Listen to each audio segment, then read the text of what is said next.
नमस्ते दोस्तों, मैं हूं आपकी दोस्त। आप सुन रहे हैं हिंदी ऑडियो बुक समरी मेरे यानी आरजे रोशनी के साथ। आज मैं आपके लिए लेकर आई हूं एक ऐसी किताब की समरी जो शायद आपकी जिंदगी देखने का नजरिया ही बदल दे।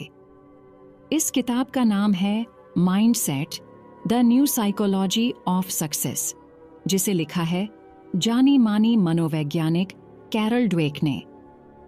क्या आपने कभी सोचा है कि कुछ लोग मुश्किलों से घबराकर हार मान लेते हैं, जबकि कुछ लोग उन्हीं मुश्किलों को सीढ़ी बनाकर और ऊपर चढ़ जाते हैं? क्यों कुछ बच्चे पढ़ाई में जरा सी मुश्किल आते ही खुद को बेवकूफ समझने लगते हैं और कुछ बच्चे उसे एक चुनौती की तरह लेकर और ज्यादा मेहनत करते हैं? इन सारे सवालों का जवाब एक बहुत ही साधारण सी चीज में छिपा है, और वो है हमारा माइंडसेट, यानी हमारी मानसिकता या सोच। कैरल ड्वेक अपनी पूरी जिंदगी की रिसर्च के बाद हमें बताती हैं कि दुनिया में मोटे तौर पर दो तरह के माइंडसेट होते हैं। एक है फिक्स्ड माइंडसेट और दूसरा है ग्रोथ माइंडसेट।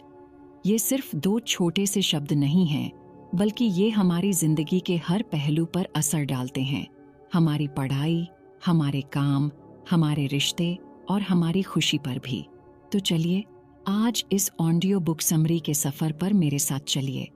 हम इस किताब के हर अध्याय में गोता लगाएंगे और समझेंगे कि ये दोनों माइंडसेट क्या हैं, ये हमारी जिंदगी पर कैसे असर डालते हैं, और सबसे जरूरी बात, अगर हमारा माइंडसेट फिक्स्ड है तो हम उसे ग्रोथ माइंडसेट में कैसे बदल सकते हैं।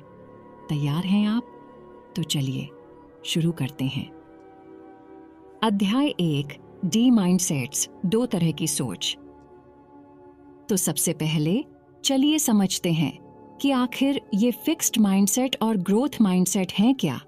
कल्पना कीजिए दो बच्चों की, एक का नाम है अमन और दूसरी का नाम है रिया। अमन फिक्स्ड माइंडसेट वाला बच्चा है। वो मानता है कि हमारी बुद्धि, हमारी प्रतिभा, हमारी काबिलियत सब जन्म से तय होती है, जैसे हमारी आंखों का रंग या हमारी लंबाई। इसे हम बदल नहीं सकते। अगर वो किसी चीज में अच्छा है तो वो मानता है कि वो पैदाइशी होशियार है, और अगर वो किसी चीज में अटक जाता है, जैसे गणित के किसी मुश्किल सवाल में, तो वो तुरंत मान लेता है कि मेरा दिमाग गणित के लिए बना ही नहीं है। उसे कोशिश करना बेकार लगता है। उसे लगता है कि अगर किसी काम के लिए मेहनत करनी पड़ रही है तो इसका मतलब है कि आप उस काम के लिए बने ही नहीं हो। फिक्स्ड माइंडसेट वाले लोगों के लिए सबसे जरूरी होता है होशियार दिखना। वो गलतियां करने से बहुत डरते हैं, क्योंकि उन्हें लगता है कि एक गलती उनकी पोल खोल देगी और सबको पता चल जाएगा कि वो असल में उतने होशियार नहीं हैं। अब बात करते हैं रिया की। रिया ग्रोथ माइंडसेट वाली बच्ची है। वो मानती है कि हमारी बुद्धि और काबिलियत पत्थर की लकीर नहीं है। ये एक मांसपेशी की तरह है, जिसे हम मेहनत, लगन और सही तरीकों से जितना चाहे उतना बढ़ा सकते हैं।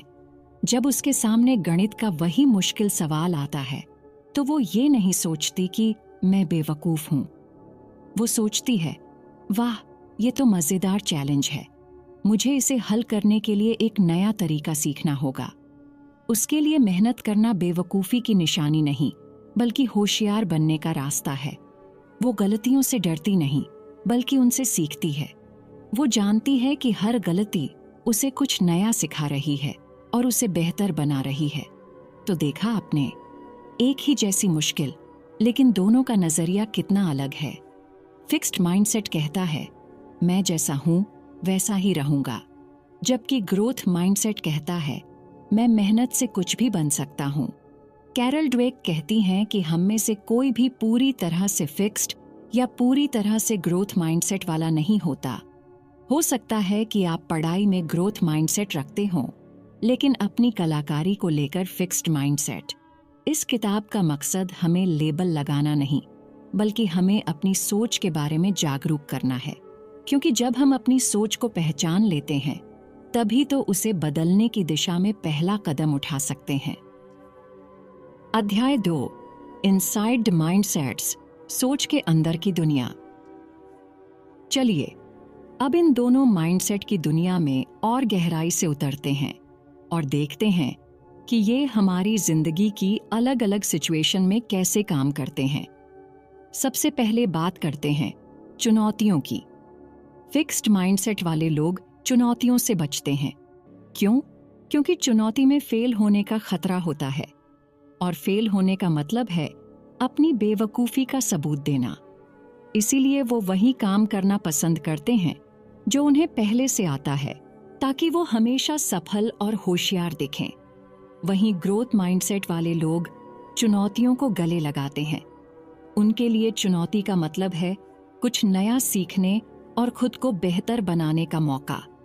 वो मुश्किल कामों में मजा ढूंढते हैं, क्योंकि वो जानते हैं कि आरामदेह दायरे में रहकर कोई तरक्की नहीं होती। अब बात करते हैं मेहनत की। फिक्स्ड माइंडसेट के लिए मेहनत एक बुरी चीज है। उनकी डिक्शनरी में अगर आप टैलेंटेड हैं तो आपको मेहनत करने की जरूरत ही नहीं पड़नी चाहिए, चीजें अपने आप होनी चाहिए।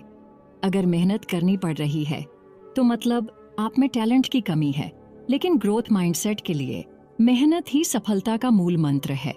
वो मानते हैं कि दुनिया के बड़े से बड़े टैलेंटेड लोग भी अपनी जगह पर मेहनत के बल पर ही पहुंचे हैं। उनके लिए मेहनत काबिलियत को जगाने और उसे निखारने का एक औजार है। और अब सबसे जरूरी चीज, असफलता या फेलियर पर प्रतिक्रिया। जब एक फिक्स्ड माइंडसेट वाला इंसान फेल होता है तो उसकी दुनिया हिल जाती है। वो उस असफलता को अपनी पहचान से जोड़ लेता है। मैं इस टेस्ट में फेल हो गया का मतलब उसके लिए होता है मैं एक फेलियर हूं। वो या तो बहाने बनाने लगता है, पेपर बहुत मुश्किल था, या दूसरों पर दोष डालता है, टीचर ने ठीक से पढ़ाया नहीं। वो उस अनुभव से सीखने के बजाय अगली बार उस काम को करने से ही बचने लगता है।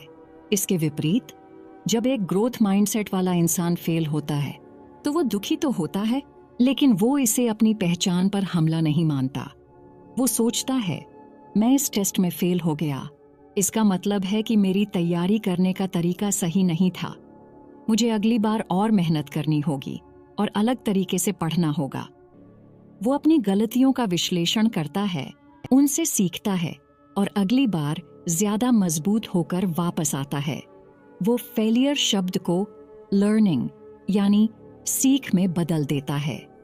कैरल ड्वेक एक बहुत प्यारा कॉन्सेप्ट बताती हैं, अभी नहीं की ताकत, द पावर ऑफ येट। जब कोई बच्चा कहता है मुझे ये नहीं आता, तो ग्रोथ माइंडसेट वाले पेरेंट्स या टीचर कहते हैं तुम्हें ये अभी नहीं आता। ये छोटा सा शब्द अभी पूरी कहानी बदल देता है। ये बताता है कि ये कोई हमेशा रहने वाली स्थिति नहीं है, बल्कि यह सीखने की प्रक्रिया का एक हिस्सा है। तो इस अध्याय से हमें यह समझ आता है कि हमारी सफलता सिर्फ हमारी काबिलियत पर नहीं, बल्कि चुनौतियों, मेहनत और असफलता के प्रति हमारे नजरिए पर कहीं ज्यादा निर्भर करती है। अध्याय 3, the truth about ability and accomplishment, काबिलियत और कामयाबी का सच। इस अध्याय में कैरल ड्वेक इस बहुत पुरानी धारणा को तोड़ती है कि कुछ लोग पैदाइशी जीनियस होते हैं। हम अक्सर महान वैज्ञानिकों, कलाकारों या खिलाड़ियों को देखकर सोचते हैं, वाह क्या टैलेंट है, ये तो गॉड गिफ्टेड हैं। फिक्स्ड माइंडसेट हमें यही विश्वास दिलाता है कि महानता जन्म से मिलती है। लेकिन ड्वेक हमें बताती हैं कि यह सच का सिर्फ एक छोटा सा हिस्सा है, या यूं कहें कि एक धोखा है। उन्होंने चार्ल्स डार्विन, मोजार्ट और आइंस्टीन जैसे कई महान लोगों की जिंदगियों का अध्ययन किया और पाया कि जिन्हें हम नेचुरल या प्राकृतिक टैलेंट कहते हैं, वो असल में सालों की लगन, जुनून और अनगिनत घंटों की मेहनत का नतीजा था। मोजार्ट को हम एक ऐसे बच्चे के रूप में जानते हैं जिसने बहुत छोटी उम्र में ही संगीत बनाना शुरू कर दिया था। लेकिन हम यह भूल जाते हैं कि उनके पिता, जो खुद एक संगीतकार थे, ने उन्हें 4 साल की उम्र से ही बहुत कठोर ट्रेनिंग देनी शुरू कर दी थी। मोजार्ट ने अपने शुरुआती बेहतरीन काम लिखने से पहले 10,000 घंटे से भी ज्यादा अभ्यास किया था। इसी तरह हम आइंस्टीन को जीनियस का पर्याय मानते हैं। लेकिन क्या आप जानते हैं कि वो बचपन में बहुत धीरे सीखते थे और उन्होंने 4 साल की उम्र तक बोलना भी शुरू नहीं किया था। उनके टीचर उन्हें दिमागी रूप से कमजोर समझते थे, लेकिन उनके अंदर जानने की एक जबरदस्त इच्छा थी। वो घंटों तक एक ही समस्या के बारे में सोचते रहते थे। उनकी महानता उनके दिमाग की बनावट से नहीं, बल्कि उनके ग्रोथ माइंडसेट, उनकी जिज्ञासा और उनकी अटूट लगन से आई। यह अध्याय हमें सिखाता है कि सिर्फ टैलेंट होना काफी नहीं है। फिक्स्ड माइंडसेट वाला टैलेंटेड इंसान अक्सर अपने टैलेंट के घमंड में मेहनत करना छोड़ देता है और एक जगह पर आकर रुक जाता है, जबकि एक कम टैलेंटेड लेकिन ग्रोथ माइंडसेट वाला इंसान लगातार मेहनत करके उस टैलेंटेड इंसान से कहीं आगे निकल सकता है। सोचिए, अगर स्कूल में बच्चों को यह सिखाया जाए कि उनका दिमाग एक मांसपेशी की तरह है जिसे वो मजबूत बना सकते हैं, तो पढ़ाई को लेकर उनका नजरिया कितना बदल जाएगा। वो मुश्किल विषयों को एक दुश्मन की तरह नहीं, बल्कि अपने दिमाग को मजबूत बनाने वाली एक एक्सरसाइज की तरह देखेंगे। वो रटने की बजाय समझने पर जोर देंगे। इसलिए अगली बार जब आप किसी की कामयाबी देखें, तो सिर्फ उसके टैलेंट की तारीफ करने के बजाय उसकी मेहनत, उसकी लगन और उसके समर्पण को देखने की कोशिश करें, क्योंकि असली कहानी वहीं छिपी होती है। कामयाबी कोई मंजिल नहीं, बल्कि लगातार सीखते रहने और बेहतर बनते रहने का एक सफर है। अध्याय 4, sports, D mindset of A champion. खेल, एक चैंपियन की सोच। खेल की दुनिया माइंडसेट के असर को देखने के लिए एक बेहतरीन प्रयोगशाला है। यहाँ टैलेंट, मेहनत, जीत और हार सब कुछ बहुत साफ साफ दिखाई देता है। इस अध्याय में कैरल ड्वेक हमें कई मशहूर खिलाड़ियों के उदाहरणों से समझाती हैं कि एक सच्चा चैंपियन सिर्फ शारीरिक ताकत या टैलेंट से नहीं, बल्कि अपने माइंडसेट से बनता है। वो महान बास्केटबॉल खिलाड़ी माइकल जॉर्डन का उदाहरण देती हैं। आज हम सब उन्हें इतिहास के सबसे महान खिलाड़ियों में से एक मानते हैं, लेकिन क्या आप जानते हैं कि उन्हें उनके हाई स्कूल की बास्केटबॉल टीम से निकाल दिया गया था? एक फिक्स्ड माइंडसेट वाला खिलाड़ी शायद वहीं हार मान लेता। वो सोचता, मुझ में टैलेंट ही नहीं है, कोच ने मुझे रिजेक्ट कर दिया। लेकिन माइकल जॉर्डन का माइंडसेट ग्रोथ वाला था। इस रिजेक्शन ने उन्हें तोड़ा नहीं, बल्कि उनके अंदर आग लगा दी। वो हर सुबह स्कूल शुरू होने से पहले घंटों प्रैक्टिस करते थे। वो अपनी कमजोरियों को पहचानते थे और उन पर काम करते थे। वो अपनी हर हार को एक सबक की तरह देखते थे। उन्होंने एक बार कहा था, मैं अपनी जिंदगी में बार बार फेल हुआ हूं और इसीलिए मैं सफल होता हूं। उनका मानना था कि उनकी कामयाबी का राज उनका टैलेंट नहीं, बल्कि उनकी कभी हार न मानने वाली मेहनत थी। इसके विपरीत ड्वेक जॉन मैकेनरो जैसे खिलाड़ी का भी जिक्र करती हैं, जो बहुत ज्यादा टैलेंटेड टेनिस खिलाड़ी थे, लेकिन उनका माइंडसेट काफी हद तक फिक्स्ड था। जब वो हारते थे तो वो कभी अपनी गलती नहीं मानते थे। वो अंपायर पर चिल्लाते, रैकेट तोड़ देते या किसी और चीज को अपनी हार का कारण बताते। वो अपनी गलतियों का सामना करने और उनसे सीखने से बचते थे, क्योंकि एक फिक्स्ड माइंडसेट के लिए हार का मतलब होता है खुद की काबिलियत पर सवाल उठना। इस अध्याय से हमें पता चलता है कि एक चैंपियन कौन होता है। चैंपियन वो नहीं जो कभी हारता नहीं। चैंपियन वो होता है जो हर हार के बाद और मजबूती से खड़ा होता है। जिसका माइंडसेट ग्रोथ वाला होता है, वो जानता है कि सफलता सीधी रेखा में नहीं चलती। इसमें उतार चढ़ाव आते हैं। वो आलोचना को व्यक्तिगत रूप से नहीं लेता, बल्कि उसे सुधार के लिए एक फीडबैक की तरह इस्तेमाल करता है। वो टीम के दूसरे खिलाड़ियों से सीखता है और उन्हें भी आगे बढ़ने के लिए प्रेरित करता है। यह सीख सिर्फ खिलाड़ियों के लिए नहीं, हम सबके लिए है। हमारी जिंदगी भी एक खेल के मैदान की तरह है। हम सब अपनी अपनी दौड़ में खिलाड़ी हैं और इस खेल में आखिर तक वही टिकता है जो गिरने के बाद उठना जानता हो, जो अपनी कमजोरियों पर काम करता हो और जो यह मानता हो कि प्रैक्टिस और मेहनत से कुछ भी हासिल किया जा सकता है। अध्याय 5, बिजनेस, माइंडसेट एंड लीडरशिप, व्यापार, सोच और नेतृत्व। अब हम कॉरपोरेट जगत में कदम रखते हैं। क्या एक सीईओ या एक मैनेजर का माइंडसेट पूरी कंपनी की संस्कृति और उसकी सफलता को प्रभावित कर सकता है? कैरल ड्वेक कहती हैं, बिल्कुल कर सकता है। इस अध्याय में वो 2 तरह के लीडर्स की तुलना करती हैं, फिक्स्ड माइंडसेट वाले लीडर और ग्रोथ माइंडसेट वाले लीडर। फिक्स्ड माइंडसेट वाले लीडर अक्सर खुद को कंपनी में सबसे होशियार इंसान साबित करने में लगे रहते हैं। वो चाहते हैं कि सारे अच्छे आइडियाज उन्हीं के हों। वो अपने से ज्यादा टैलेंटेड या होशियार लोगों को अपनी टीम में रखने से डरते हैं क्योंकि उन्हें खतरा महसूस होता है। वो आलोचना या बुरी खबर सुनना पसंद नहीं करते। उनकी कंपनी में एक ऐसा माहौल बन जाता है जहां लोग गलतियां छिपाते हैं और अपने बॉस को वही बताते हैं जो वो सुनना चाहता है। ऐसे लीडर अक्सर शुरुआत में तो सफल होते हैं, लेकिन समय के साथ वो नई चीजों को अपना नहीं पाते और उनकी कंपनियां पिछड़ जाती हैं।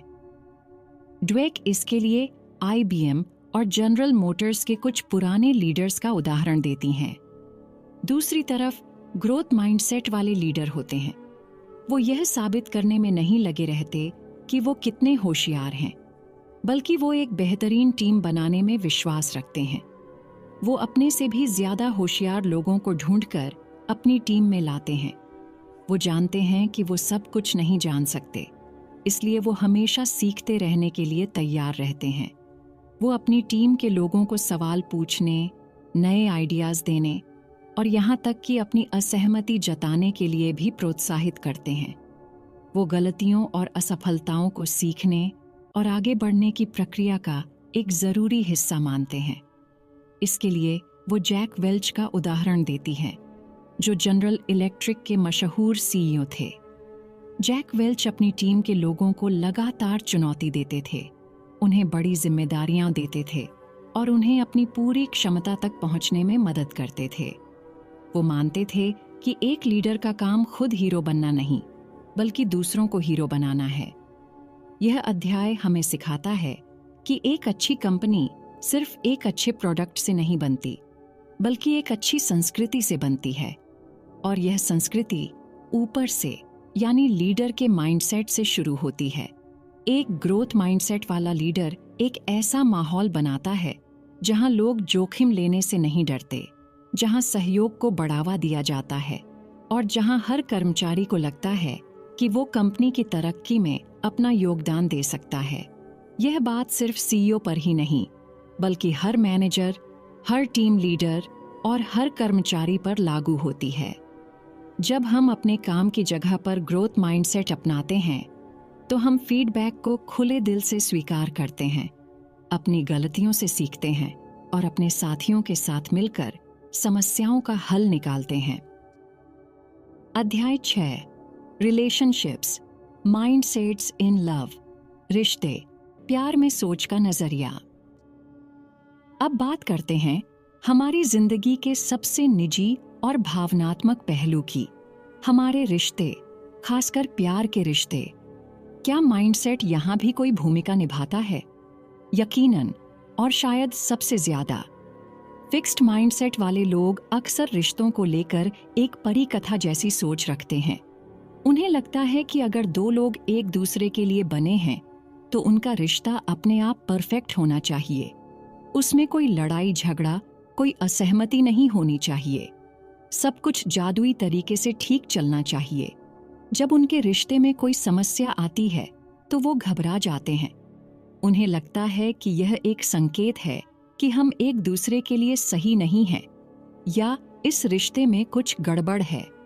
वो समस्याओं पर बात करने और उन्हें सुलझाने की कोशिश करने के बजाय अक्सर रिश्ते को ही खत्म करने के बारे में सोचने लगते हैं। उन्हें लगता है कि अगर रिश्ते के लिए काम करना पड़ रहा है, तो इसका मतलब है कि प्यार ही सच्चा नहीं है। वो अपने पार्टनर से उम्मीद करते हैं कि वो बिना कहे उनके मन की बात समझ जाए। वो आलोचना को दिल पर ले लेते हैं और अपने पार्टनर को बदलने की कोशिश करते हैं। इसके बिल्कुल उलट ग्रोथ माइंडसेट वाले लोग जानते हैं कि कोई भी रिश्ता शुरुआत से परफेक्ट नहीं होता। वो मानते हैं कि एक अच्छा रिश्ता दो लोगों के आपसी तालमेल, समझ और लगातार की जाने वाली कोशिशों से बनता है। जब उनके रिश्ते में कोई समस्या आती है तो वो उसे एक खतरे की तरह नहीं, बल्कि एक दूसरे को और बेहतर तरीके से समझने और अपने रिश्ते को और मजबूत बनाने के एक मौके की तरह देखते हैं। वो खुलकर बात करते हैं, एक दूसरे की बात सुनते हैं और मिलकर समाधान ढूंढते हैं। वो जानते हैं कि दो अलग अलग इंसान जब साथ रहते हैं तो उनमें मतभेद होना स्वाभाविक है। वो इसे रिश्ते का अंत नहीं, बल्कि रिश्ते के विकास का एक हिस्सा मानते हैं। वो अपने पार्टनर को बदलने की कोशिश नहीं करते, बल्कि एक दूसरे की कमियों और खूबियों के साथ एक दूसरे को स्वीकार करना सीखते हैं और साथ मिलकर आगे बढ़ते हैं। ड्वेक कहती हैं कि फिक्स्ड माइंडसेट का एक बड़ा खतरा है बदले की भावना। अगर फिक्स्ड माइंडसेट वाले को लगता है कि पार्टनर ने उन्हें दुख पहुंचाया है, तो वो अक्सर बदला लेने या उन्हें सबक सिखाने के बारे में सोचने लगते हैं, जबकि ग्रोथ माइंडसेट वाले माफ करने और आगे बढ़ने में विश्वास रखते हैं, क्योंकि उनका लक्ष्य बदला लेना नहीं, बल्कि रिश्ते को बेहतर बनाना होता है। तो यह अध्याय हमें सिखाता है कि एक कामयाब और खुशहाल रिश्ता ढूंढने से नहीं, बल्कि बनाने से बनता है। यह दो लोगों के एक दूसरे के प्रति ग्रोथ माइंडसेट रखने, एक दूसरे की तरक्की में मदद करने और मुश्किल समय में एक दूसरे का हाथ थामकर साथ चलने का नाम है। अध्याय 7, parents, teachers and coaches, where do mindsets come from? माता पिता, शिक्षक और कोच, कहां से आती है यह सोच? तो अब तक हम समझ चुके हैं कि माइंडसेट कितना जरूरी है, लेकिन सवाल यह है कि यह माइंडसेट बनता कैसे है? क्या हम इसके साथ पैदा होते हैं? इस अध्याय में कैरल ड्वेक बताती हैं कि हमारा माइंडसेट काफी हद तक हमारे बचपन के अनुभवों और हमारे आसपास के बड़े लोगों, जैसे हमारे माता पिता, शिक्षकों और कोच के व्यवहार से बनता है, और इसे बनाने में सबसे बड़ी भूमिका निभाती है हमारी तारीफ करने का तरीका। यह सुनने में थोड़ा अजीब लग सकता है, लेकिन ड्वेक अपनी रिसर्च से साबित करती हैं कि जब हम किसी बच्चे की बुद्धि या टैलेंट की तारीफ करते हैं, जैसे वाह तुम तो बहुत स्मार्ट हो या तुम तो पैदाइशी आर्टिस्ट हो, तो हम अनजाने में ही उसके अंदर एक फिक्स्ड माइंडसेट डाल रहे होते हैं। क्यों? क्योंकि बच्चा यह सीखने लगता है कि उसकी कीमत उसकी स्मार्टनेस या टैलेंट में है। अब वो हमेशा स्मार्ट दिखने की कोशिश करेगा। वो ऐसी चुनौतियों से बचेगा जिनमें फेल होने का खतरा हो, ताकि उसकी स्मार्ट होने की इमेज खराब ना हो। अगर वो फेल हो गया तो वो सोचेगा मैं स्मार्ट नहीं हूं। तो फिर सही तरीका क्या है? ड्वेक कहती हैं कि हमें बच्चे की काबिलियत की नहीं, बल्कि उसकी कोशिश, उसकी मेहनत, उसकी लगन, उसके द्वारा अपनाए गए तरीकों और उसकी सीखने की प्रक्रिया की तारीफ करनी चाहिए। उदाहरण के लिए, अगर बच्चे के टेस्ट में अच्छे नंबर आते हैं, तो ये कहने के बजाय कि तुम बहुत होशियार हो, हमें कहना चाहिए वाह तुमने इसके लिए बहुत मेहनत की थी, तुम्हारा पढ़ाई करने का तरीका सच में काम आया। या अगर कोई बच्चा एक सुंदर सी ड्राइंग बनाता है, तो यह कहने के बजाय कि तुम एक महान कलाकार हो, हमें कहना चाहिए मुझे यह बहुत पसंद आया कि तुमने इसमें कितने अलग अलग रंगों का इस्तेमाल किया है और कितनी बारीकी से काम किया है। जब हम प्रक्रिया और मेहनत की तारीफ करते हैं, तो हम बच्चे को यह संदेश देते हैं कि सफलता मेहनत और सही तरीकों का नतीजा है, न कि किसी जन्मजात खूबी का। इससे बच्चा चुनौतियों को स्वीकार करना सीखता है, क्योंकि उसे पता है कि कोशिश करने से ही वो बेहतर बनेगा। वो गलतियों से नहीं डरता, क्योंकि वो जानता है कि गलतियां सीखने की प्रक्रिया का हिस्सा हैं। इस तरह हम उसके अंदर एक मजबूत ग्रोथ माइंडसेट की नींव रखते हैं। यही बात शिक्षकों और कोच पर भी लागू होती है। एक ग्रोथ माइंडसेट वाला टीचर क्लास में सिर्फ होशियार बच्चों पर ध्यान नहीं देता। वो मानता है कि हर बच्चा सीख सकता है और आगे बढ़ सकता है। वो बच्चों को उनकी गलतियों के लिए डांटने के बजाय उन्हें यह समझने में मदद करता है कि गलती कहाँ हुई और उसे कैसे सुधारा जा सकता है। यह अध्याय हमें एक बहुत बड़ी जिम्मेदारी का एहसास कराता है। हमारे शब्द, हमारी तारीफ, हमारी आलोचना, ये सब मिलकर आने वाली पीढ़ी के माइंडसेट को आकार दे रहे हैं। और एक ग्रोथ माइंडसेट शायद सबसे कीमती तोहफा है जो हम अपने बच्चों को दे सकते हैं। अध्याय 8, चेंजिंग माइंडसेट्स, अ वर्कशॉप, सोच बदलना, एक कार्यशाला। अब हम इस किताब के सबसे महत्वपूर्ण और व्यावहारिक हिस्से पर आ गए हैं। अब तक हमने जान लिया कि ग्रोथ माइंडसेट कितना फायदेमंद है, लेकिन सवाल यह है कि अगर हमारा माइंडसेट सालों से फिक्स्ड रहा है तो क्या हम उसे बदल सकते हैं? और इसका जवाब है हाँ, बिल्कुल। यह आसान नहीं है, लेकिन यह संभव है। यह अध्याय हमें माइंडसेट बदलने के लिए एक प्रैक्टिकल 4 स्टेप का तरीका बताता है। स्टेप 1, अपनी फिक्स्ड माइंडसेट की आवाज को पहचानें। सबसे पहला कदम है जागरूकता। ध्यान देना शुरू करें कि आपके मन में फिक्स्ड माइंडसेट वाली बातें कब आती हैं। आमतौर पर यह तब होता है जब आप किसी चुनौती का सामना कर रहे होते हैं, जब आपकी आलोचना होती है या जब आप किसी काम में फेल हो जाते हैं। आपके अंदर से एक आवाज आती है, क्या तुम ये कर पाओगे? शायद तुम्हारे बस का नहीं है। या देखो, उन्होंने तुम्हारी आलोचना की, इसका मतलब तुम अच्छे नहीं हो। या तुम फेल हो गए, अब सब तुम्हें बेवकूफ समझेंगे। इस आवाज को पहचानना ही बदलाव की दिशा में पहला कदम है। स्टेप 2, समझें कि आपके पास एक चॉइस है। जब आप उस फिक्स्ड माइंडसेट वाली आवाज को पहचान लें तो खुद को याद दिलाएं कि आप उसकी बात मानने के लिए मजबूर नहीं हैं। आप एक ग्रोथ माइंडसेट का नजरिया भी चुन सकते हैं। फिक्स्ड माइंडसेट आपकी काबिलियत पर फैसला सुनाता है, जबकि ग्रोथ माइंडसेट आपको बताता है कि आप कैसे बेहतर हो सकते हैं। यह सिर्फ 2 अलग-अलग नजरिए हैं और चुनाव आपके हाथ में है। स्टेप 3, अपनी फिक्स्ड माइंडसेट की आवाज को ग्रोथ माइंडसेट से जवाब दें। अब आपको अपनी फिक्स्ड माइंडसेट की आवाज से बहस करनी है। अगर फिक्स्ड माइंडसेट कहता है, क्या होगा अगर तुम फेल हो गए? तो ग्रोथ माइंडसेट से जवाब दें, ज्यादातर कामयाब लोग सफल होने से पहले कई बार फेल हुए हैं। मैं इसे सीखने के एक मौके की तरह देखूंगा। अगर फिक्स्ड माइंडसेट कहता है, ये काम बहुत मुश्किल है, इसे छोड़ दो, तो ग्रोथ माइंडसेट से जवाब दें, हाँ, यह मुश्किल है और इसीलिए इसे करने से मैं बहुत कुछ सीखूंगा और मजबूत बनूंगा। अगर फिक्स्ड माइंडसेट कहता है, अगर तुम्हें मेहनत करनी पड़ रही है तो तुम टैलेंटेड नहीं हो, तो ग्रोथ माइंडसेट से जवाब दें, यह बकवास है। हर महान उपलब्धि के पीछे सालों की मेहनत होती है।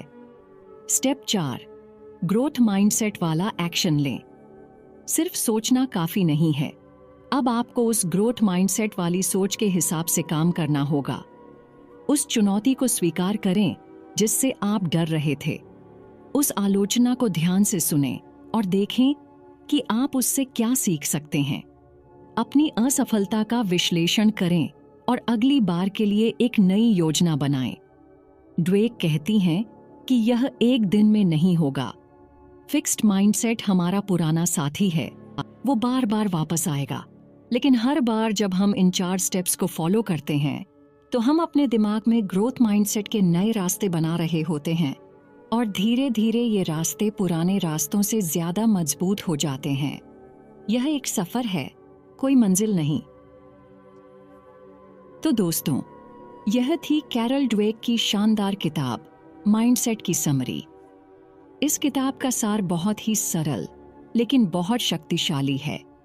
हमारी जिंदगी की क्वालिटी इस बात पर निर्भर नहीं करती कि हमारे पास कितनी बुद्धि या कितना टैलेंट है, बल्कि इस बात पर निर्भर करती है कि हम अपनी बुद्धि और टैलेंट के बारे में सोचते क्या हैं। एक फिक्स्ड माइंडसेट हमें हमारी ही बनाई हुई सीमाओं में कैद कर देता है। यह हमें चुनौतियों से डराता है, मेहनत को बेकार बताता है और हमें अपनी गलतियों से सीखने से रोकता है। वहीं दूसरी ओर एक ग्रोथ माइंडसेट हमें आज़ादी देता है। यह हमें बताता है कि हमारी क्षमताएं असीमित हैं, जिन्हें हम अपनी मेहनत और लगन से विकसित कर सकते हैं। यह हमें चुनौतियों को गले लगाना, मेहनत से प्यार करना और हर असफलता को सफलता की सीढ़ी बनाना सिखाता है। और सबसे अच्छी बात यह है कि माइंडसेट एक चुनाव है। हम आज, अभी, इसी पल यह फैसला कर सकते हैं कि हमें अपनी जिंदगी किस नजरिए से जीनी है। तो मैं उम्मीद करती हूँ कि इस समरी ने आपको अपनी सोच के बारे में सोचने पर मजबूर किया होगा। अपनी जिंदगी के अलग अलग हिस्सों को देखें, आपका काम, आपके रिश्ते, आपकी हॉबीज, और खुद से पूछें, यहाँ मेरा माइंडसेट क्या है, फिक्स्ड या ग्रोथ? और जहाँ भी आपको फिक्स्ड माइंडसेट की दीवारें दिखें, उन्हें ग्रोथ माइंडसेट के हथौड़े से तोड़ना शुरू कर दीजिए। याद रखिए, आपकी क्षमताएं पत्थर की लकीर नहीं, बल्कि एक खूबसूरत बगीचे की तरह हैं। आप जितनी मेहनत, लगन और प्यार से इसे सींचेंगे, यह उतना ही खिलेगा। इस सफर में मेरे साथ बने रहने के लिए आपका बहुत बहुत धन्यवाद।